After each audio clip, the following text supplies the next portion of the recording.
In this guide, I'm going to show you how you can go ahead and kick while riding a motorcycle here in GTA 5. If this guide does help you out, make sure to like the video and subscribe to the channel with all notifications on. It really does help the channel and lets us know that you want more content like this.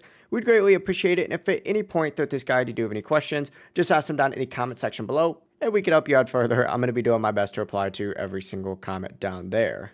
So first things first, you do need to be moving on a bike in order to do this. If you are standing still, the kick will not work. So while riding, but essentially while you're moving on a bike, hold down the aim button on PlayStation, that's L1, on Xbox, that's LB, and then press circle or B to kick to the right. If you want to kick to the left, go ahead and press X or square on a PlayStation. If you are playing on PC, just hold that aim button down and then click that left mouse button while moving and your character will kick. Just remember that you do have to be moving on a motorcycle for this to work. If you're not moving, this will not work. If you do have any questions, just ask them down in the comment section below and we can help you out further. I'm going to be doing my best to reply to every single comment down there. Before you do leave this guide though, make sure to like the video and subscribe to the channel with all notifications on. It really does help the channel and lets us know that you want more content like this. We'd greatly appreciate it. Have a great rest of your day though. Peace.